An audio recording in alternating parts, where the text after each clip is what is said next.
Alors, Rabotai, aujourd'hui on est vendredi, on va essayer de faire un petit Dvar sur la paracha de la semaine. La paracha c'est parachat Vaishlach.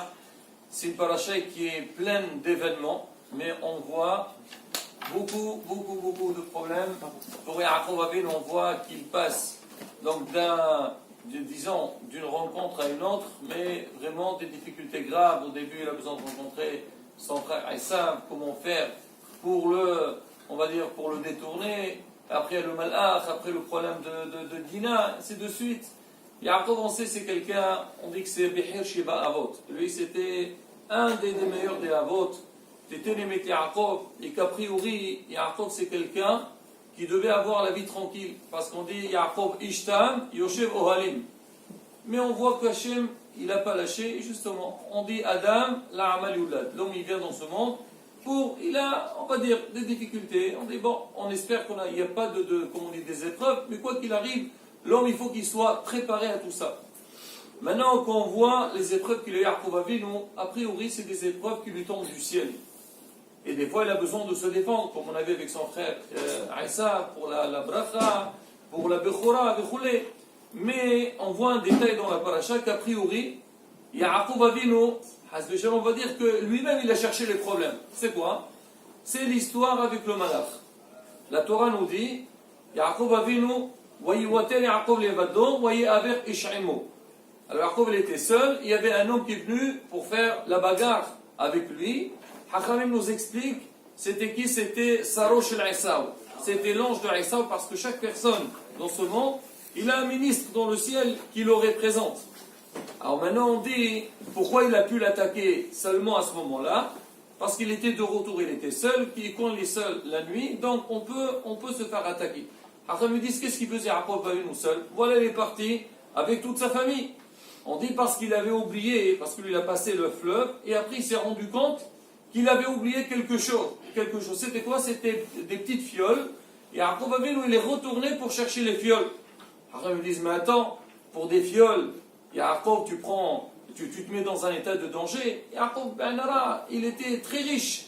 Haramim disent, mais calme. De là, on apprend que Haviv Mamonas le Sadiqim Yoter Mikofan. Que les Sadiqim, leur argent est très cher, plus que leur corps. Pourquoi? Parce que c'est des gens honnêtes. Ils travaillent avec honnêteté, avec droiture. Donc tout ce qu'ils gagnent, c'est suite à un effort très, très fort. Et là, donc ils veulent rien perdre. Donc ils l'ont eu, c'est leur argent.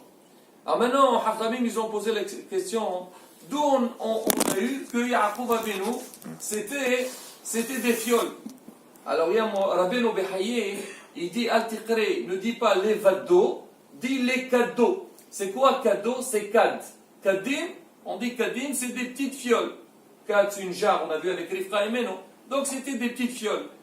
Alors Rabbi Eliyahu Mizrahi, il a dit, on n'a pas besoin de changer, de dire Al-Tiqre levado et là les cadeaux.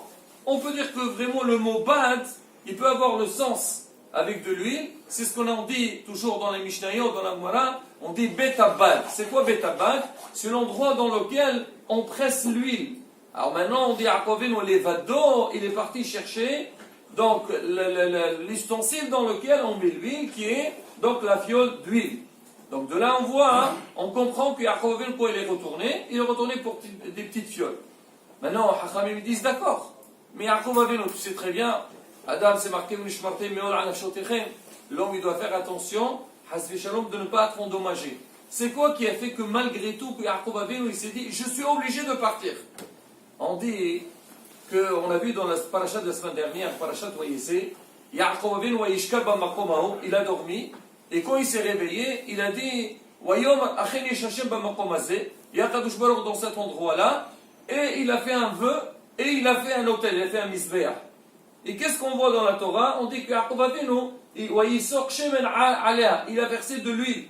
Hacham disent d'où il a eu de l'huile, Yaakov Avinu? Yaakov, il est parti de chez son père, et on a dit qu'Eliphaz lui a tout pris. Il n'avait rien dans la main. Il a dit Ki b'makle avar teren, j'avais seulement mon bâton.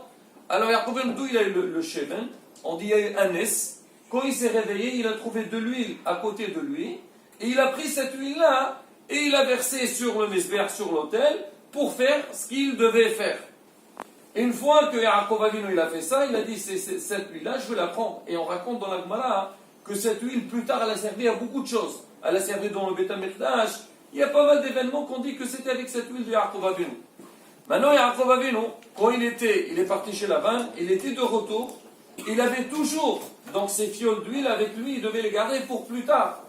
Maintenant, quand lui, il est passé avec sa famille, il a regardé toutes ses affaires, il s'est rendu compte que les petites fioles d'huile, il ne les a pas prises. Yaakov Avinu, il s'est dit, mais attends, si maintenant je veux les laisser là-bas, quelqu'un d'autre, il va les trouver, il va consommer l'huile, et là, c'est de l'huile de Herdesh, c'est l'huile qui est de Beth Amikdash, et c'est Asur Lim'ol, on n'a pas le droit de profaner, de profiter de quelque chose qui ne nous appartient pas. Donc Yaakov Avinu a dit, ça vaut le coup que moi, je prenne le risque pour que personne d'autre ne fera pas une avera, et c'est pour ça qu'il a pris le risque, il est retourné.